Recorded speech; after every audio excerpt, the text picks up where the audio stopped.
welcome anyway. Thank you for coming along to this session. We'll do kind of proper introductions in a minute, but my name is Matt Johnson. I'm from the University of Manchester. I'm here with Ava, who's working with me on the Decent Work in the Cities project. And we have a really great panel, kind of friends, old and new, some in the room with us, some dialing in online. So maybe I was thinking it might be a good way to test the technology as well. If Abbie wanted to jump on and give it a quick introduction, that would be great. Yeah, of course. Can you hear me okay? Yes. Oh God. That's a good start. I have no idea if my face is beamed up on a wall either. We can see you. We can definitely hear you. Okay, no worries. Well, yeah, thank you for inviting me. I've just had my dinner. I was quite happy to see Ava munching her lunch just then. My name's Abbie Winton. I'm currently a research fellow at the Institute for Employment Studies, which is a research charity based down in Brighton. But as Matt has brought up, I used to be a PhD student at the Work and Equalities Institute and was also affiliated to CRIMT through that. Matt, I didn't know whether you wanted a slightly longer introduction now or you wanted to go back around in a second. It's maybe if you could just say a couple of lines of what you're working on at the moment, that would be great as a bit of background. Yeah, of course. So as I mentioned, I started at the Work and Equalities Institute. That's where I did my PhD, which was looking at technology and gender in the food retail sector through the pandemic, which was a real treat. And I started working at IES in January, where I've worked on multiple different projects, which has been a very big change to doing the same research for 3 years as part of my PhD. The kind of main focus that I've had so far has been a project looking at the gender pensions gap, which has been for a large pensions provider in the UK, but also been doing some work with the Living Wage Foundation, looking at developing a living pension. I've now become a pensions expert that I never thought or particularly wanted to be when I started off. But yeah, the other projects have kind of included looking at the experience of over 50s on employment support programs, looking at the quality of work for young people, careers in construction, careers in primary care and the NHS. It's been quite varied, a very busy first year. But yeah, thank you for inviting me. I'm just to be here. I wish Fantastic. I was real. Yeah, fantastic. Thank you very much, Abbie. And maybe if I could hand over to Damian, if you wanted to say a few words. Sure. Can you hear me okay, Matt? Yeah. Yeah, thanks very much for this invitation. So I'm looking forward to seeing where we go with this session. It'll be really interesting. So I'm Damian Grimshaw, Professor of Employment Studies at King's Business School. I've been here since January 2020, just before the pandemic hit. Before that, I was Director of the Research Department at the International Labour Organization Geneva Headquarters Office. I was there for 2 years. Before that, I was 23 years in University of Manchester, working with Matt, Ava, Abbie for a little while before I left to Geneva, and various others at the Work and Equalities Institute and its predecessor, the European Work and Employment Research Centre. At the moment, I'm doing a bit of work with Matt actually on minimum wage systems. The need to think about minimum wage policy in conjunction with collective bargaining, its strength, weakness, and absence. And especially now that we need to think about responsiveness of minimum wages to a high inflation context. So there's a lot to learn there about the different actors that can push minimum wage policy in the right direction and speedily enough. I'm also looking at doing a bit of work on informal work, following from work I was doing in Geneva. Some work with Valeria Polignano, who I know is presenting our paper CRIMT on digital platforms, unpaid work, and systems of worker autonomy. And I'm also doing some work on skills and innovation strategies in a context of digitalization. So going into sort of large blue chip companies and seeing how they're refashioning skill bundles among key occupations and professions in those large companies in response to digitalization. It's a bit of a reaction to this kind of skill bias arguments, just to see what's really happening in large companies in the UK. Thanks. Fantastic. Thanks, Damian. And then I'll hand over to Manuel. Thank you. Thank you very much. Here with us in the room. Hello, everyone. My name is Manuel Salamanca Cardona.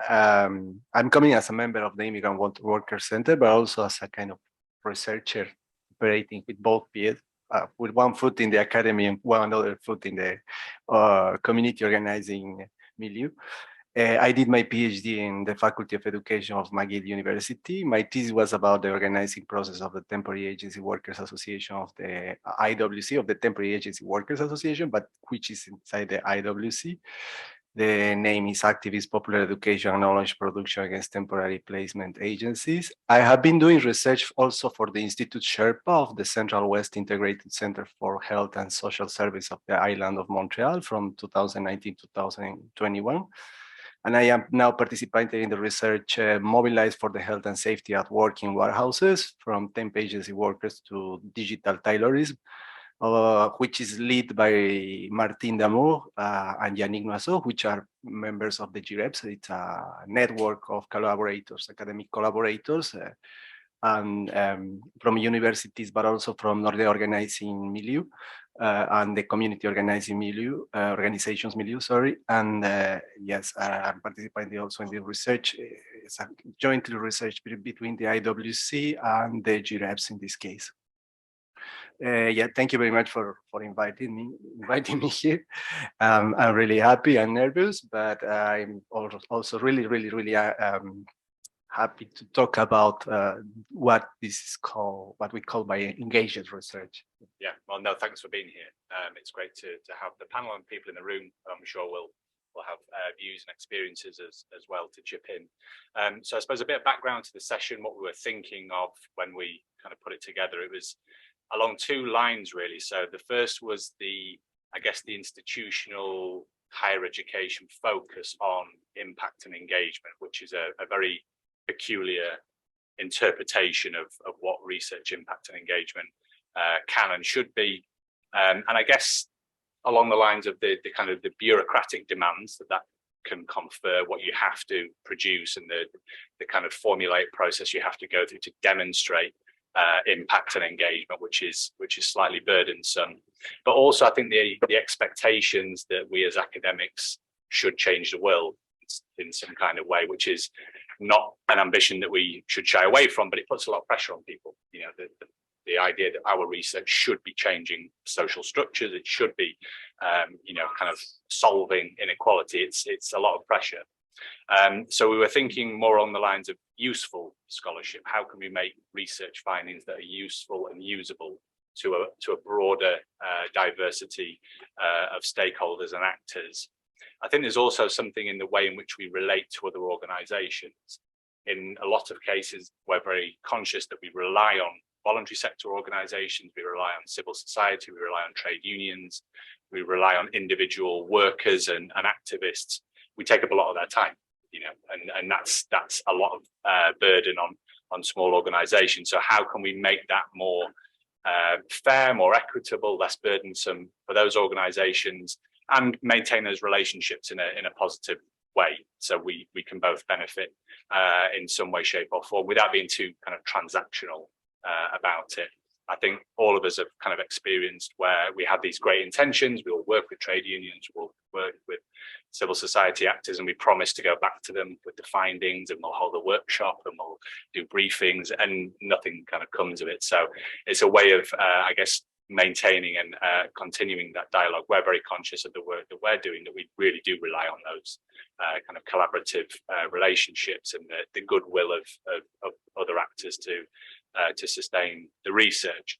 I think for today's panel, we've got a range of kind of national and international perspectives. We've got more kind of meso and micro level perspectives. So it's a slightly contrived setup in a way, but we've got some key questions that we're going to put to each of our panelists, let them respond to those questions, then hopefully that will generate some debate and discussion in the room. So I think we might as well fire into the first question. So I was going to put this firstly to Damian. So why is it important for academics to engage with a wide range of partner stakeholders and organizations? What useful contributions can research make to policy and practice? Thanks. So I've been thinking a little bit about this. Maybe I hope I don't stray too much in the other questions.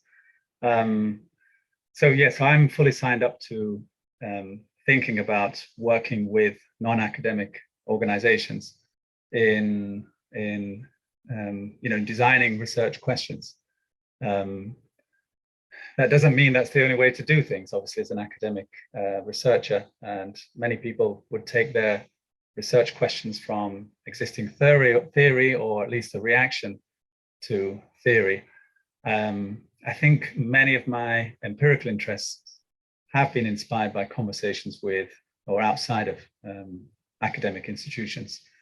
And I think that can benefit theory building too. There's I don't know if everybody's seen this old thing in the sciences called Pasteur's quadrant. And the idea with Pasteur's quadrant is that if you're doing sort of pure theoretical research, you shouldn't really be worried about application and use. And conversely, if you're really worried about use and practice and new policy and so on, you shouldn't be over concerned with theory and pure research. But I think there is a sort of a middle way that bridges those two areas, that one can advance our theories about institutional adaptiveness and experimentation and all these new ideas we have through impactful research that is quite close in touch with policymaking or business practices or trade union strategies. So I think we can make this loop. So I really don't think that impact and engagement is simply a process of knowledge transfer. Once the period of research comes to an end, it's just a matter of writing it up into a fancy briefing and putting it out there. That kind of research push, I think, has its role, but I think we can do so much more. So one of the benefits of getting close to non-academic organizations pretty soon in your research is, I think, for sense checking, for novel thinking, for challenging your own sort of conventional wisdom of what you think is happening, providing the most up-to-date challenges so that you really are thinking about different issues that are relevant. And as I say, eventually through a sort of hopefully a virtuous process, advancing theory, which is also has more sort of, it's not that it has more real impact, it's just that it's a better reflection, if we can ever do that, of what we see out there. Because I think that's what's often missing. For me in my career, that's often been a frustration when I feel as though the academic sort of path has taken me too much of a sort of obtuse path away from where I think some of the policy challenges are. So for me to go and work in the ILO was very important, I think, in sort of resetting and rebalancing what we look at as academics. But we can come back to some examples about that later. Perfect, thank you, Damian. Thanks. So yeah, there's a lot of kind of important groundwork, I think, there for the other aspects of discussion. So if I can put the same question to Abbie. Yeah, of course. I mean, I've come at this from a far less philosophical perspective than Damian, slightly more on the practical side of things. So I'm not sure who's in the audience. So in the UK, I've discussed this at quite a lot of length with my IES colleagues. As Matt mentioned, it's this obsession with impact. I presume it's down to the funding models, the way research is funded in the UK. And my colleagues that have been doing applied research at IES for much, much longer than me really did kind of emphasize that they think it's something that has changed in working with academics. They feel like they're a lot more engaged in kind of practical research as the years have gone by. So in the UK, we basically have this model, UKRI is the kind of head org. Then we've got the ESRC that funds research in our area, which is the Economic and Social Research Council, and they are dead set on impact. Hence why a lot of academics, Damian, Matt, kind of may have this gripe with the word impact. Some universities are very set up in this way. They know how to do it. They have kind of other actors that are non-academic within the institution to facilitate the impact. But I think one of the reasons why it is so important for academics still to engage with partners, even though they are kind of moving in that direction, is, and this is coming on to a future question, this mutually beneficial relationships. So IES, our charitable mission as a charity, a bit of a strange one, is organised basically entirely around ensuring that whatever research we do or collaborate on has as much reach as possible, that it's freely accessible to the public. And this is quite different to the way that academic research is done. But when we do come together and work with academics, it works really well because we can do academically rigorous research, but the academics can focus on the kind of worthy research output side of things, while we kind of take hold of the kind of wider impact side of the research. So yeah, I think to kind of make the most of different organisations' strengths is a real kind of plus for working with organisations like IES if you're an academic. I have some examples of this, but as Damian said, I think I will come back to this, but I think one of the things that has come through most strongly since I've worked at IES is the speed at which we publish research compared to our academic partners. So having been in academia, I can appreciate that things do take a lot of time, and it must be very frustrating. It was frustrating for me in the past, and I'm sure you've all kind of experienced the same.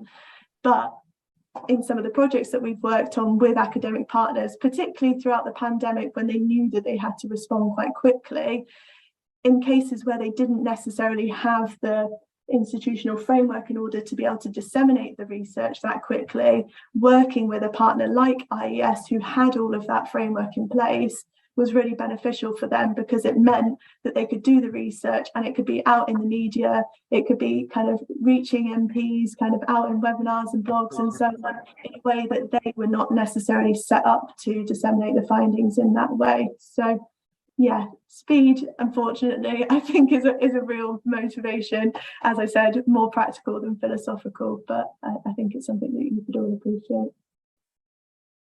Great, thanks, Abbie. Yeah, I think the timeliness of research is really important, isn't it? And yeah, for those of us kind of locked into second and third rounds of reviews on papers, will know how long it takes to get things out, and you've been scooped by someone in the meantime. So yeah, that's kind of an ongoing battle. So I'll hand over to Manuel. Thank you very much. For the first part of the question, I think it's important because there is life beyond academia, right? And because what we're looking for with our research is, I think, is to activate or start or trigger public discussions about many issues related to, in my case, to work on immigration, racism, and exclusion. By another side, I think it's important because we need to know how is socially and politically relevant and sometimes urgent for several actors and organizations, this research, and this many times implies to engage in a certain way and levels with their different interests and aims. No? In my case, for example, if I go back to my thesis, it wouldn't have been possible for me to understand what were the issues politically and socially relevant at that moment with temp agencies if I didn't develop my thesis engaged with the IWC, and by that way with other collectives of immigrants which converged at the IWC, different communities. So I started to understand realities according to different backgrounds and communities. Then at that moment, that allowed me to understand what type of research I needed to be done. And then my academic agenda just fell down. And I started to think in the questions that they were trying to decode for me, for my research process. Also, I believe that while there is an agenda defined from the positions and location of policymakers, for example, usually associated to the state and government, there are other agendas coming from social organizations, social actors, and social movements. And in my case, this agenda is in the context of community and grassroots organizations. And being more specific with the example from the point of view of the issues at stake inside the migrant justice movement and the labor organizations and collectives, which are trying to defend labor and human rights of immigrants and migrants, which are basically non-unionized and working at the periphery of the labor market. So often these are workers who are racialized and vulnerable and precarious conditions. There are several difficulties for them to become a social actor with capacities to interpellate the government and also to policymakers. However, these organizations are trying to build a movement actually, and there is a movement actually, and research could be an important component of that process. Also, I also would say that one of the main issues of why academics can engage with partners, stakeholders, and organizations are the complexities of issues regarding immigrant and migrant workers. In my case, it's very complex. So there are so many elements and regards and looks at this, not related only to work, and this includes the need to develop connections and engagements with other partners from the community sector, like Médecins du Monde, the CUs, the providers from the public sector to immigrants of services, the health research institutes, other organizations of defense for refugees, for example, organizations that provide services to migrant workers, which are temporary, not permanent. So there are several angles, and you need to integrate all those different angles, even those coming from political allies, let's say political organizations like IWW or Solidarity Across Borders, or more small collectives of immigrants organizing, like Mexicans United for the Regularization, PNAE, or Guineans United for the Regularization. So many different angles of this complexity that is necessary to develop a network of collaboration and equal dialogues with them. Why this network is relevant for research, I was thinking on this, because the picture regarding the situation of immigrants and migrants is systemic, and there are many problems, and every organization have developed a specific expertise about different dimensions of the immigrant trajectory, not only work-related and based on the community needs, like understanding community as a wider concept. I don't know how much time I have. I would say that recently, more than ever, the visibilization that the pandemic brought up for the systemic shape of discrimination immigrants suffer has made very important to consider the diverse angles of social knowledge production in the practices of intervention of these communities, right? Community organizations, supporting racialized and vulnerable populations. Also, I noticed a growing recognition of this expertise. Why? Because the state didn't have closeness with these communities. They were hiding from the state. So the only actors that could relate with these vulnerable communities to outreach to them, it was these specific communities. In the case of the IWC, we were developing outreach several years with many vulnerable workers, without status workers, etc. And they don't tend to not believe too much to the government and public institutions, but they believe more in us and the information we can transmit also. So at some moment, the state of urgency give us an opportunity in order to bring recognition of this expertise into the table. And then we started to sit with public organizations to discuss the problematic of immigrant workers. And it was very interesting because politically, there were certain agreements internal, not at the hierarchical levels, but with the technicians that usually don't talk about political subjects. There was a tendency and agreed that it was necessary a process of regularizations for everybody instead of trying to alleviate the problems created by a broken migratory system, right? So that was very interesting, for example. Then maybe in terms of what useful contribution can research make to policy and practice, I think it provides with concrete examples and realities to policymakers to demystify abstractions concerning social programs. For example, systemic racism is a very complex concept, and it's necessary to bring up information with concrete examples, understand how this system works in the daily life of people, so policymakers can understand that. But another possibility is to bring these actors and discussing with the policymakers in the same table with policymakers, so they can hear their voices. So yes, they were the people with who you did workshops or you did interviews or surveys with them, but also they understand well your interests, your intentions, and your projects, so they are able to come and discuss with the Minister of Labor about some specific issue that people having problems with temp agency, specifically women, for example, can they can come to the table and say to the minister, this is my situation, this is the mixture of my life between my status and my really bad work conditions. So I think the experience of the modifications on the labor code in 2018, when some measures were introducing into some protections were introduced into the labor code of Quebec for temporary agency workers, is related with many workers that were able to sit with the authorities, but also with researchers next to them, right? And so trying to give coherence to those stories. So it's a kind of alliance that can happen in terms of dialogue. Yeah.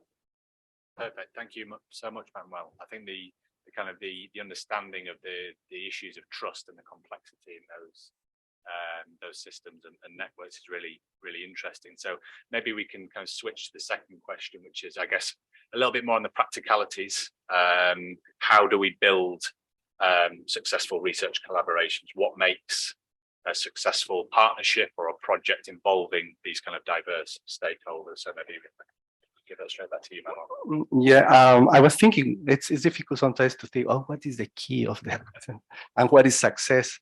But I think framing my words in terms of the discursive order of this, I think one of the key of success, very important, is to have two positions or locations. I mean, when I say one foot in academia and the other in organizations, I mean involved in the academic milieu and also involved in the community milieu, the context of community organizations, which actually is very, very hard. But yes, it's very hard and time consuming. It's really hard, but it worked to have the two words there and try to complement. And sometimes you become a sort of bridge builder between two words. I mean, Chalky is really good at that. Since I am a fan of Chalky. But let me explain with an example. When I was working for the Sherpa Inter-University Institute of Research of the CIUS of Montreal, as a researcher, I was working as a researcher of on a project called the study of the integration of asylum seekers in Quebec, and which was led by Janet Cleveland and Jill Hanley.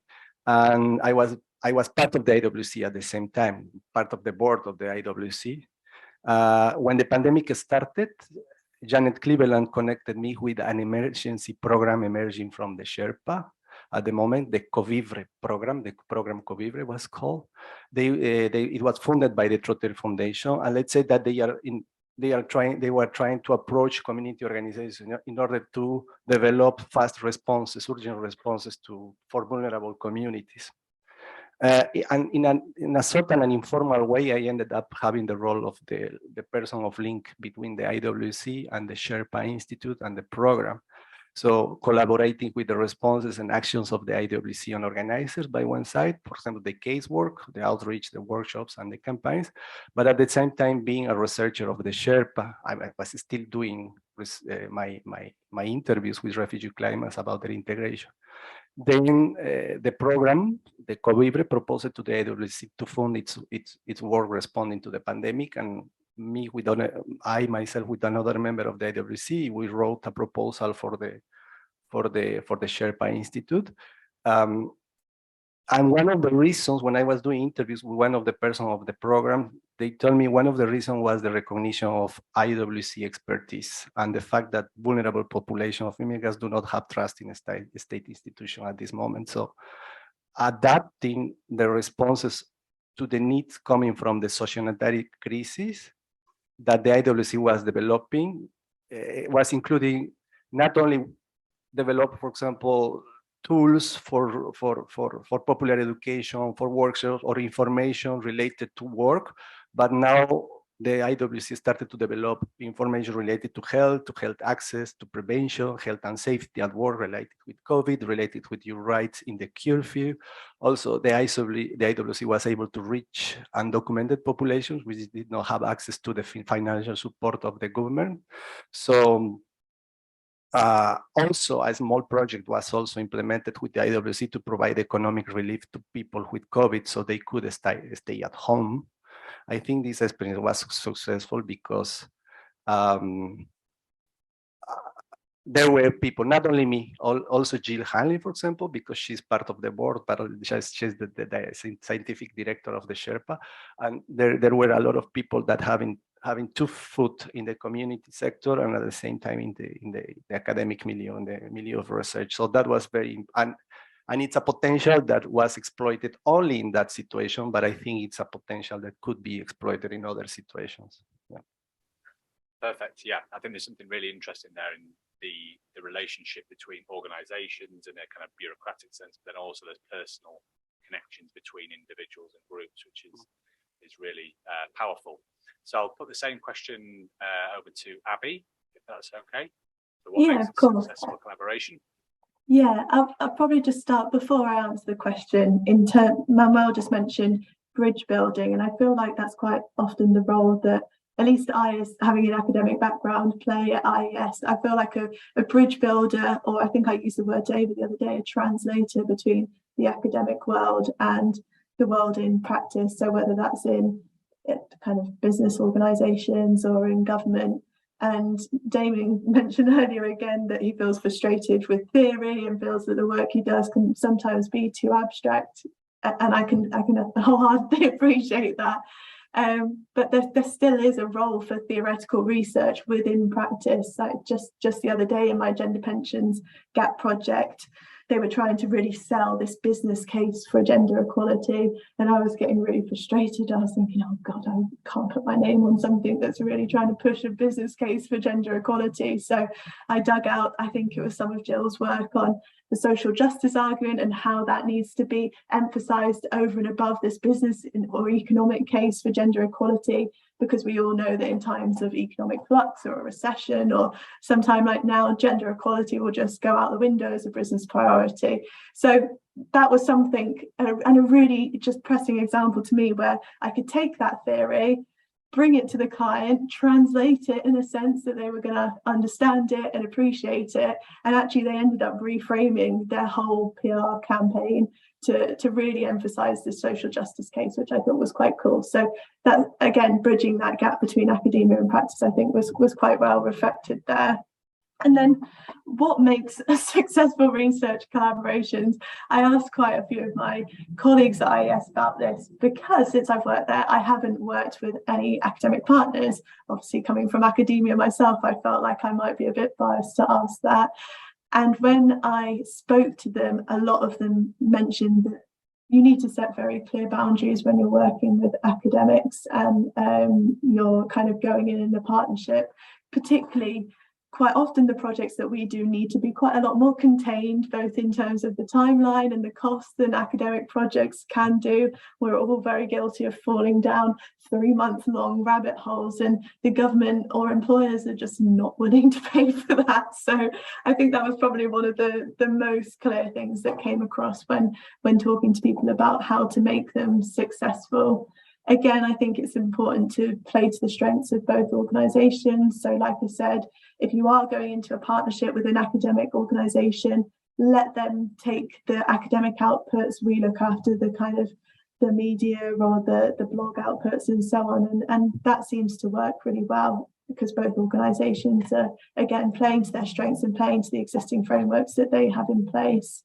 And I think the final thing was, and we'll come on to this again in the third question, there was some overlap, but maintaining the non-project related relationships. So particularly at IES, the way that we're funded, we're very project focused. So it's quite hard to find the time and the space to really develop those relationships outside of project time. But when you do have pre-existing relationships, you go into projects knowing what people's interests are, what their strengths and weaknesses are, and there's no surprises. Particularly when the timeline and budgets are really tight. But yeah, I think we'll come on to that a bit more in questions. Perfect, thanks, Abbie. Yeah, you've got to keep us on a tight leash, that's for sure. Yeah. I need to be kept on a tight leash at IES. I'm too close to academia still. Great. Okay, so I'll pass the same question on to Damian, please. Thanks. Yeah, I think this is a good question. I think this is the secret, really. By the way, Abbie, sorry, I think maybe I wasn't very clear on the theory. I wasn't saying that I have frustrations that theory can't be matched with impact. I was saying that that's an aspiration, that theory can be twinned with impact, right? That too often, one of the problems with the sort of pre-90s economic theory of minimum wages was it was completely divorced from reality. You know, every time minimum wages went up, there was never any sort of obvious evidence of unemployment, and yet they persisted with those theories. You know, they just didn't get out there. So many economists have never been to visit a company, never been to visit a trade union, never talked to policymakers. So they're sort of guilty of that non-engagement approach to theory. So I think my argument is more that engagement outside of academia is really helpful for theory and keeping it in touch with reality. So it's an argument for theory, right? It's not frustration in any sense. I think for me, the success depends a lot on a shared understanding. And that it's easy to say, but I think to understand the purpose, the ethos, and even the sort of politics of the non-academic organization is really very, very important. And that often means recognizing that you might need to build in time for, as Manuel was saying, time for building that sort of relationship so that you understand the sort of nuance of where your partner is hoping you're going to go with your research. So rather than just getting the brief, going off doing your research and then coming back and then being all annoyed that nobody's reading it and nobody's using it, I think to understand that as you're going along is very important. So it's obviously easier to get a shared ethos and purpose if you yourself are crossing those boundaries, as Manuel was saying, also Abbie has done, because she's moved from academia into a more policy-based organization, myself too. So that's obviously helpful, but not everybody can do that or has the time or the willingness. And then it takes more work, I think, on the informal relationship building. I think the second thing I would say is the willingness to compromise. And for academics, I think we're very, you know, we like to argue our points with the evidence we have.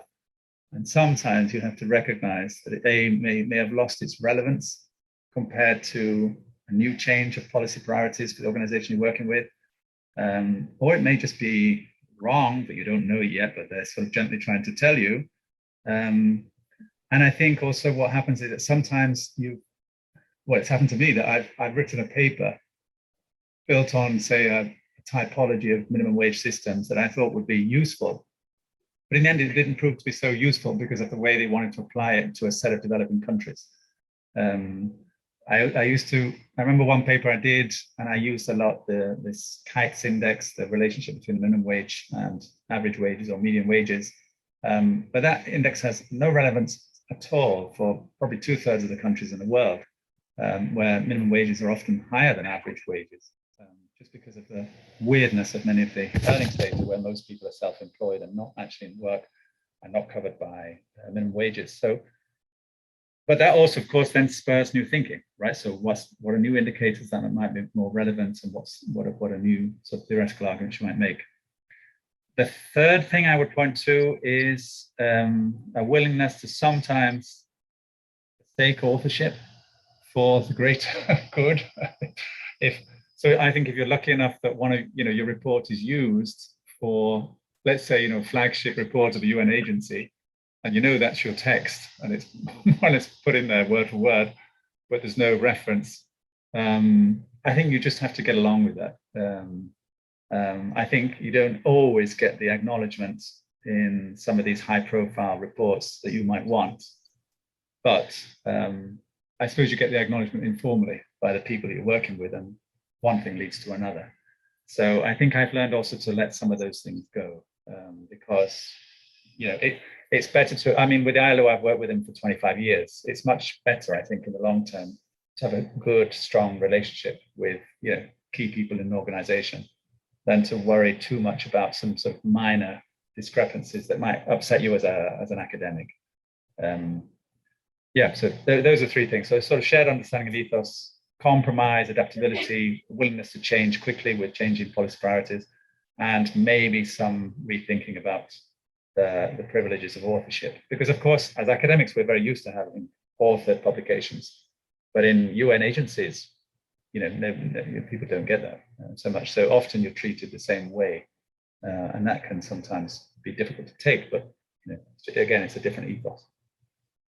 Great, thank you, Damian. I think there's something there in the politics and pragmatism of working in those spaces. Yeah, what do you decide to fight for, and what do you kind of make some concessions on? Okay, we've got kind of one more question that I'm going to put to the panel before we open up to contributions from the floor. So maybe I can send this one back to Manuel first, which is a point you're making is how can we maintain these relationships? So we might work together very closely, very intensely on a particular project. The outputs are whatever they are. How can we maintain mutually beneficial relationships over the long term, if at all? I think Damian mentioned at some moment when, or it was Abbie, sorry, not so fast understanding by the device, but when talking with some students, for example, that they want to develop research, engaged research, or useful. So the main idea that comes from these students is that maybe I can produce data or a report that is going to be useful for the organization. And I remember when I started the PhD, I approached with a small project idea to Mustafa, one of the organizers.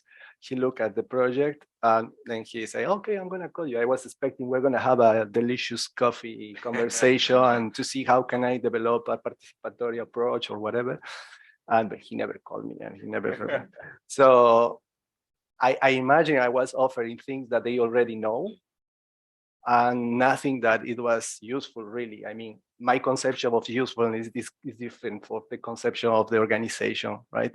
So what then I understand is that when you conceive the research process in terms of results and impact, you tend to forget that the dynamics of the research may produce more benefits than the same result. What I mean, for example, many times some research processes can generate intermediate results, which are immediately useful for the people in the organizations, but also if they allow to develop collective analysis through the focus group, through the workshops, etc., that consolidates also the political engagement of the members, the convincing of the members, and also that may trigger also popular education processes inside the movement. So if members of the organization start to feel that the research is having your participation as the research and the research itself is creating those issues, they are going to recognize that. So then the project is finished, but they are going to be open to participate in more experience doing research. So that opens the possibility to open a long-term relationship with the organization. I think that's one. Yeah, that's really interesting. Making sure that there is kind of shared value between different actors. Great. I'll pass that question back up to Abbie, if that's okay. Yeah, so I think there's a few different ways in terms of how it will look in practice, and then I'll come on to some of the problems which may be more interesting. Yeah, I think ensuring that it sounds so simple, but ensuring you are continuously holding multi-stakeholder events, roundtables, workshops. I think this is something that the WEI and really Ava and Matt do so well and have always done really well, is bringing together kind of local stakeholders and actors, which is great for knowledge sharing, but it's also really useful when you're trying to develop research partnerships, or to put it bluntly, when you need to key informants for field work, and just making sure that you have developed that local network, I think is just so important. Even when we were kind of PhD students, we were doing doctoral sessions, we were always trying to invite non-academic speakers to again help develop these networks. Senior academics tend to be quite well connected, but I think it's also really important to give early career researchers those opportunities to kind of form these partnerships. So one of the kind of big academic and IES partnerships that was formed came from just like a multi-stakeholder workshops where they presented their research, and that was the first instance where they understood that they actually did have mutual interests, and that's what kind of sparked the proposal for an ESRC, a big ESRC project. So just ensuring that we're not being too internal looking. I mean, universities can be quite bad at that, even just within your research centre. Just making sure that we're always looking beyond that, I think, is really important to kind of, to create those relationships in the first place. And then when we're thinking about research projects actually as a whole, one thing that we found that's been really helpful at IES is setting up multi-stakeholder advisory boards. I'm not sure if you've got one on the Decent Work project, but this really works when maybe a research partnership is not necessary. The university's put in a bid, they don't necessarily feel like they need to go out to a non-academic partner, but it's still really useful to have that kind of critical friend again who bridges this gap between research and practice. So at the moment, we've got a project which is looking at the future of employment support, and they've set up a commission with a whole load of kind of academic, trade union, and loads of different stakeholders to kind of keep us in check, to bring that theoretical perspective, to bring the practice perspective, and then IES is kind of the middle person in all of that. But one of the real problems with this, as I've mentioned, particularly when you're an early career researcher, is actually having the time to develop these networks, to nurture these relationships. And at universities, it's slightly different because your time's paid slightly differently. But when you're outside of academia, all of your time is very precious, and you're very aware of how much non-project time really kind of costs, and the fact that you don't really have much of it. So at the moment, I would probably have kind of 10% of my working week that I could actually spend kind of developing networks, getting to know people. The rest of my time needs to be spent on paid for projects. So my capacity to actually nurture these relationships, these partnerships, to continue collaborating with people that I used to at Manchester becomes really, really difficult. So I think people within non-academic institutions that are more senior really need to kind of make sure that they're bringing through their junior staff kind of to develop these relationships further. And although I found it slightly easier because I have an academic background and I kind of have some networks I can tap into already, my colleagues who've not come from an academic background are finding it really hard to build those relationships with academic actors because they don't have the time or the connections to do so. So yeah, I think there's definitely work to be done there from senior member staff in order to be able to kind of set that pipeline up to nurture those relationships in the long term. When they leave the organisation, they need to ensure that those relationships are still there as well.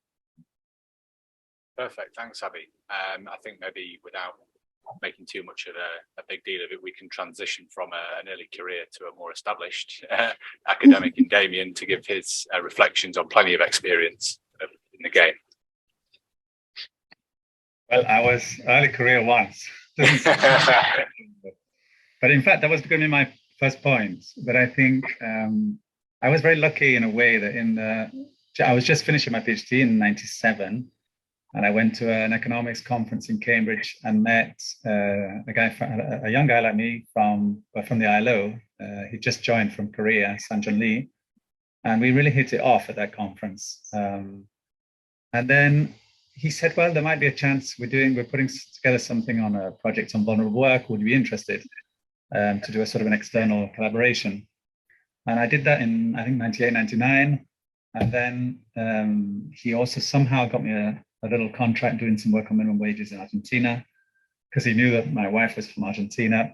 And really through Sanjun, I got a few early contracts, if you like, and projects, really interesting project with ILO. And that was back in the late 90s. And so for me, the secret is that Sanjun Lee stayed at the ILO. You know, now he's a policy director now, so he's one of 6 or 7 policy directors. So when I was there also as a policy director for research, it was fantastic working with him. I couldn't quite believe the luck, the fortune. So I think one of the secrets to a long relationship is just luck that the person you work with or you meet when you're young gets into a really cool position later, 20 years later, right? So that was really lucky. I think always like Abbie was saying, I think in Manchester we had a really good culture of sort of two-way invitations. So whoever might get invited to go and give a talk at the Equality Human Rights Commission or the ILO or the TUC we tried to return the invitation and bring people back into an academic environment. And I think, as Manuel was saying, I think most people like that, right? To have the sort of academic cachet or kudos. And I think that works. So I think it's always worth trying to also configure workshops or seminars or advisory groups, like Abbie was saying, so that you can have this two-way sets of invitations. I think that's really nice. Sometimes it's a more formal buy-in. You put in like an ESRC application for an Economic Social Research Council grant, and you have a co-sponsor. So at the moment, I'm working in one of those, like an ESRC project, with Uma Rani, who's at the ILO, is a good colleague of mine from there. But she's formally obliged to work with me, right, on a project. She can't escape. But that's good also, right? It sort of forces us to work in a nice way, and that follows a long relationship with that working. The last thing I would say is that your research as an academic has to carry on being relevant, topical to the organization you want to keep that long-term relationship with, right? So if you just keep banging on about something you've been saying for the last 20 years and everybody else has moved on, then that relationship's going to suffer, right? Let's say. So for me, it's really critical to keep reading and talking to people around, for example, the ILO, who I work with a lot, and to notice just how pressured they are from different governments, for example, now to work on SDGs, on the Sustainable Development Goals, and to have theoretical models and new empirical analysis. That's really, really important. To extend all the thinking on decent work to informal work, that's a huge area for them, likely to be much bigger now with the new Director General, so people are saying. And also with work on inequalities, which has had a general discussion topic last year at the International Labour Conference, and then is likely to grow, who knows, towards a new convention, because ILO has to have a stronger stand on SDG 10 on inequalities. So I think if you have to also keep up with where the organization's going so that your work can be read, right? Everybody at the moment is reading this new book from Minouche Shafiq, the president of London School of Economics, on the social contract, because somehow she was from the World Bank, but she saw that UN agencies needed something on whatever we now mean about a social contract. And that book, is sort of a bestseller among UN agencies. It's really interesting. So I think trying to see what's coming next is also really important to sustain a relationship, so that then you're also somebody who's worth keeping in touch with, right? Perfect, thanks, Damian. Yeah, I think being able to take the time to look ahead, seeing what might be coming down the track, is a big part of the story. So some fantastic contributions, really personal and kind of candid reflections of opportunities and challenges that everybody has faced in kind of building and sustaining relationships. So we've got some time for questions from the floor. You might have kind of particular views on impact and engagement, but make use of the panel while we have them. You can put questions directly to them. We'll try and pick up what we can from the chat as well, if anything's coming through, but over to you guys, I guess. Hi, Mason Godden, McMaster University. Thank you everybody for these really important reflections, the things that I'm trying to navigate in my own work. In the Canadian context, one of the key mediators or actors in these relationships between the academy and the community is the Research Ethics Board, which has a mandate to, on the one hand, facilitate these partnerships in an ethical way, but on the other hand, kind of mitigate liability for the university. So because everybody is working in different jurisdictions than I am, I'm wondering if you could all reflect a little bit on what role the Research Ethics Board has played, what challenges or opportunities have come from that. Hi, thank you so much for the discussion. Was super interesting. I have two ideas in my head. I will try to make it into a question because that's always more interesting. But just something that I noticed in the debate about engaged research, what I'm sometimes missing, or why I think that different discourses it would be great to link it maybe more, is for one, the question, who is doing the research? Like I'm doing research in on global production networks and labor relations, especially in global production networks. And I noticed that a lot of the research in this like super international research topic is actually done by researchers that come either from Europe or the US. And there are, at least in, I made a list of the most cited articles and looked at the backgrounds of people who published them. And there are about no people, or maybe like 3 or so from countries from the global South that were publishing. And I think that this has a huge impact, I guess, on the question, what questions are actually asked and what perspectives are brought in. And this has, I think this has a big impact on, the impact that this research has in practice. And so, and I feel that in the debate about engaged research, this isn't asked so much. And so, this is just something that I wanted to bring into the debate, and maybe someone can answer to this and has an idea about it. And then maybe the second aspect that I'm also thinking about is this question of performativity of research theories, for example, and that's the same in this context of global production networks. I feel that in the theories that we use, there are a lot of assumptions that are taken for granted a little bit. Like in this specific case, it's this idea that inclusion into global production networks or global value chains, like, is most of the time it's a positive thing. It's something that we really want, and I think this has also, it has implications for the questions, for the goals of the research projects, and so on. And and that's also something I think that needs to be done, to really dig into the assumptions and think what are the normative ideas behind all these basic assumptions of theories that we use. And so that's my second thing. And I don't know, I hope you find a question in what I was saying. Thank you. Great, maybe we take one more, Valeria, and then I've got sloping shoulders, so I'm going to pass those tough questions on to the panel, I think. Thank you very much, and hello to Damian and to Abbie. Well, I have two little questions, which kind of try to also raise some problematics in the kind of engagement that we are thinking about. Well, I don't know, from my experience, engagement also as an academic with policymakers and so forth, particularly if you start also with some kind of political position, might be kind of mean that you engage as a political actor, not only as an academic, and this means that perhaps you open some doors, but at the same time you close other doors, which might put people in a kind of very difficult situations. And I just wanted to know whether there is any kind of reflections which we may make on this. And the other, which is a point I think that Damian was also talking about, sometimes in fact it is very difficult from a research perspective to link into policy.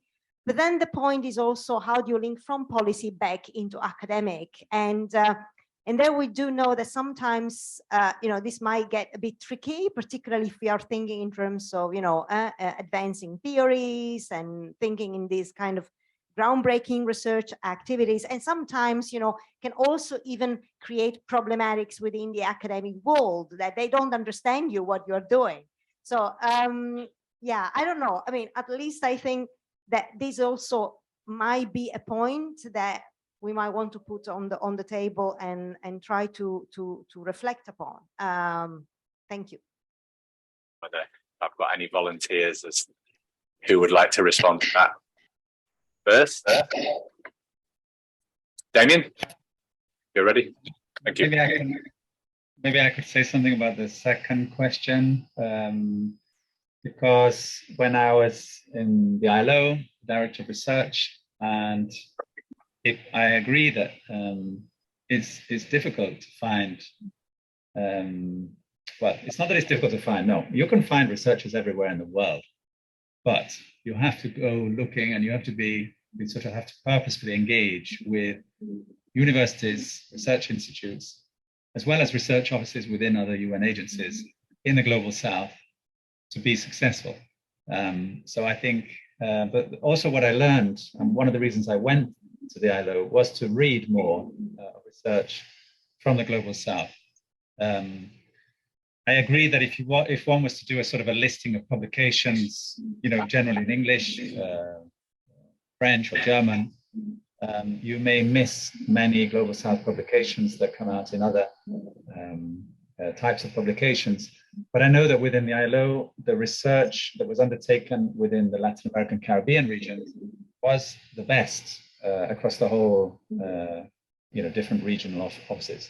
It outstripped, in terms of quantity and quality, all the other regions. It's also true that Changi Li, who runs the China office, is a huge brain and does really good policy-related research for not only China, but also other Southeast Asian countries such as Vietnam. So I think the research is there. I don't think it'd be listed and profiled in the usual platforms and places. And I think to sort of decolonize, if you like, our reading lists that we're using to populate our articles, you have to go looking. Yeah, maybe I'll stop there. I could come back to the other questions. I'm interested in the other people's answers. Yeah, thanks. That's great. Manuel, if you wanted to take the point, whichever question you like.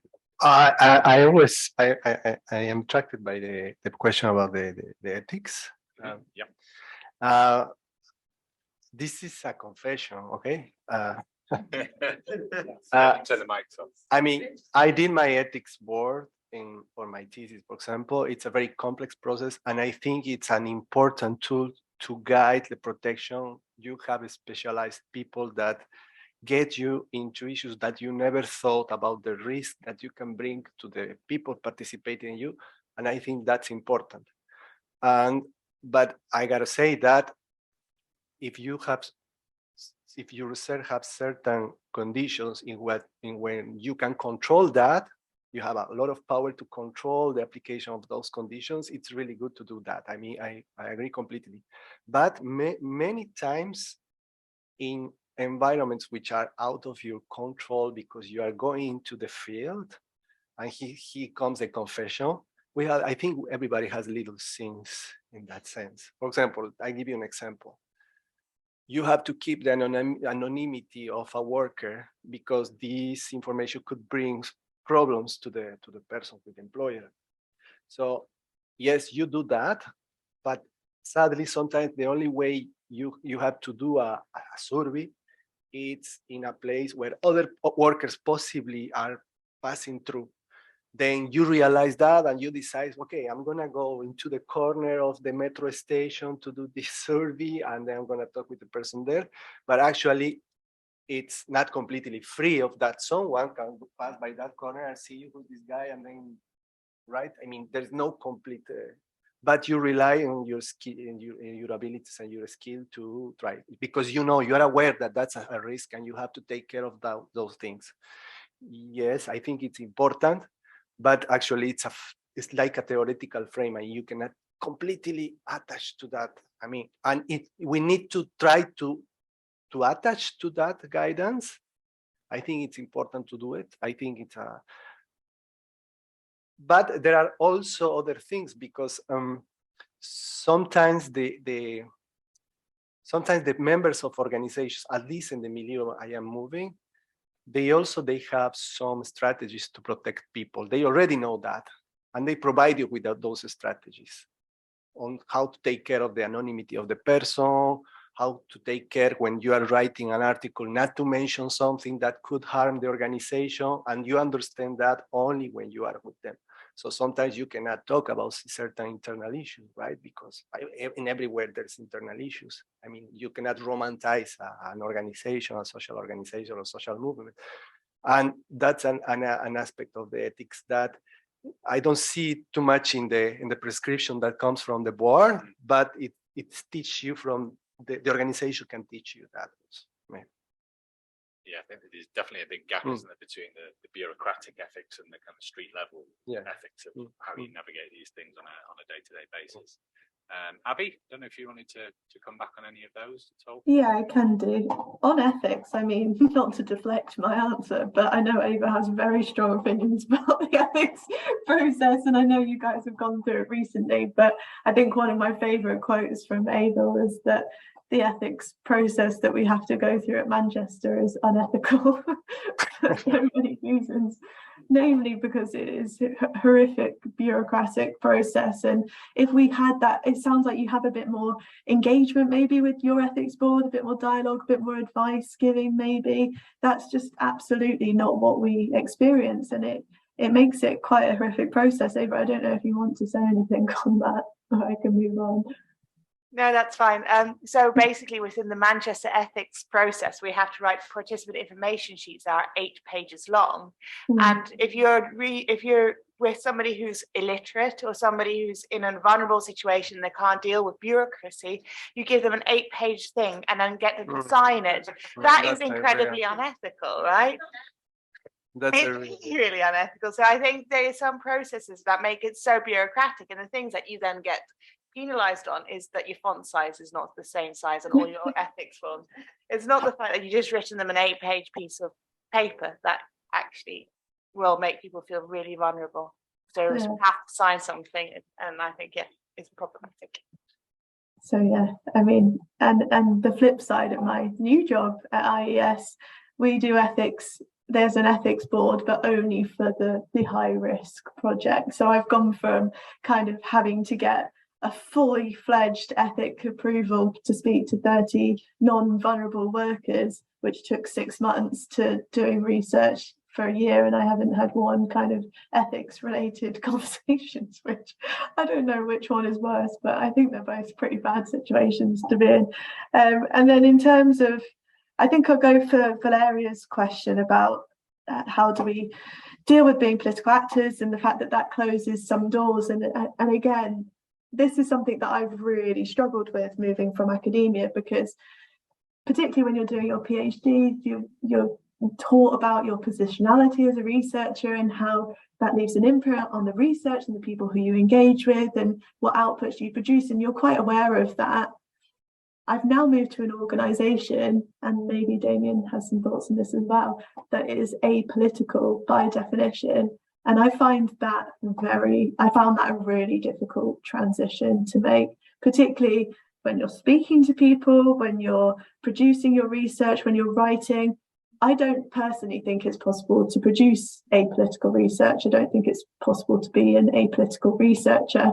So, I mean, maybe I'm not in the right organisation, but it can put you in a really compromising situation. However, when you're doing big projects for the government, who's going to fund you if you're a kind of political organisation? So when you're an academic actor, yes, it may close some doors, but I don't necessarily think that is a bad thing. I think sometimes it's necessary and part of the process. Now I'm in a situation where all doors are open, but I'm hiding behind a kind of apolitical facade, which I don't think exists. But yeah, I'll hand over to others. I don't know if they have thoughts on whether or not you can be an apolitical researcher. Yeah, that's a big one to kind of bring into the room, I guess, isn't it? Whether we can be apolitical, whether we should be apolitical, or we embrace that kind of political agenda and kind of prioritize those things. But maybe we had a question in the middle, if we've got the microphone, if you still want to. Alors, bonjour. Hello. I'd like to speak French. I'm sorry because I cannot express my question in English, and I will speak French or Spanish if you want, but I speak better Spanish than English. And somebody can translate maybe in this room, if somebody can help me, please. Merci. Je voudrais partager un rêve parce que je suis très inspirée par les témoignages. Je fais de la recherche depuis 15-20 ans. Donc, je viens de quitter un poste de professeur d'université il y a 3 mois et je rêve d'un espace en rupture avec la dynamique sociopolitique et bureaucratique de l'université néolibérale, des politiques de financement de la recherche, de toutes les dynamiques de réseautage, des privilèges blancs dans l'accès au poste de professeur, etc. Et est-ce que on peut penser, ou est-ce qu'il existe, en quelque part, des espaces de recherche participatifs, gérés démocratiquement, qui ont des perspectives anti-oppressives dans leurs principes? Des coopératives, des espaces autogérés de recherche, avec une dynamique plus axée sur la justice sociale que les espaces académiques. C'est ça ma question et c'est ça le rêve que je continue à poursuivre. Voilà. So, yeah, so I have a dream to share with you. I have been in the academia over the last 15 and 20 years, but I recently left like 3 months ago the academia because I want to do the kind of rupture with the relations with the bureaucratic academia, and neoliberal universities full of different problems of white men dominated with discriminations, white women also. And so I like to ask you, so is there any research, participatory research space that we can participate in, which is democratically managed with different dynamics, with the research oriented to the social justice and anti-oppression? So is there any possibility or is there any space that exists at this moment? Okay, thank you. Yeah, I think that would be the ideal, wouldn't it? Whether how we get there is, I guess, another issue. I don't know whether anybody wants to immediately come back on that one. That's the, or other people in the room, whether people have experience or views as to how we might create those more participative democratic systems. I guess the higher education is so kind of financially constrained and bureaucratically constrained. It's hard to imagine where that genuine participative style would come from. It's always within those kind of parameters, but maybe experiences outside of academia might give us some clues as to how we develop that. Like practices? Yeah. One really nice experience I have with the IWC. Let me frame it in that way. When I arrived to the IWC, I didn't understand the logic, the internal logic, how the things were working, why the things were happening that way, what the people were discussing. Also because my language limitations, I'm French and English, but at the same time, because in the IWC there is this, also there is different people speaking different languages, here somebody translating and you lost a message, etc. And so it's hard to follow. And when you are a beginner there, it was difficult. So it was an inherent, let's say, a dynamic that excluded me from integrate people more fast to the IWC because I wasn't able to understand the organization. Actually, you need to arrive there and participate, and participating is how you understand how things work. It's not that somebody comes and explains you the IWC is this and blah, blah, blah. So what I found that it was a very interesting space to include me as I get inclusion and understanding of what was happening, what were the issues at the stage in terms of immigration, was to develop art in a group of art that was at the AWC, a group of art which was called the Artist Block, which was a project to develop popular educational process using art regarding immigrant justice. And I started my participation there. It was a very, very interesting space to remeasure what are the democratizing process happening there, and that was the main window that opened after that my entrance into the IWC, as one more member of the organization. It was an extra space to learn about the organization, let's say more safe, and I was doing things that I really loved, like street theater or whatever. I don't know if it's related to that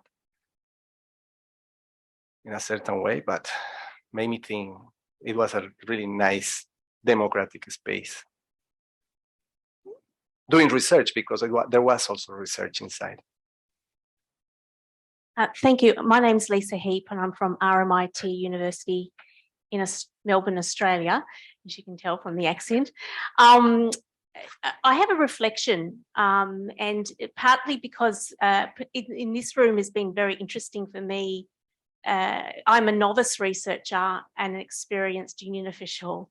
And so I've almost come into a world with this conversation from the other side, from the kind of non-academic side. And if it's possible, I'll just give you a couple of reflections from the conversation I heard from that side, if you like.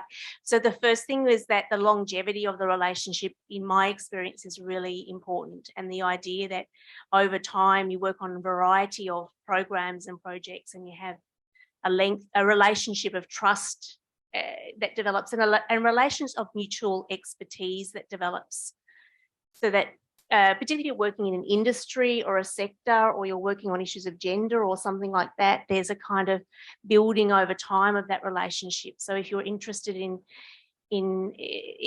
that, then it's worth investing, in my experience, in that longer term sort of relationship. The other was because a reflection that I had arriving into the academy, and I was shocked about how many of the experts, the renowned professors that I met and a forum that I went to, who were so nervous about the question of policy reform and intervening in policy reform and how would they get their research into that agenda. I couldn't believe that these people who I saw as being experts were really, the idea of them going to a government, a minister or official and what have you, and saying, I want to sit down and talk to you about what my research might mean, how you could have economic development better, how you could, promote these things. And so my reflection there was that in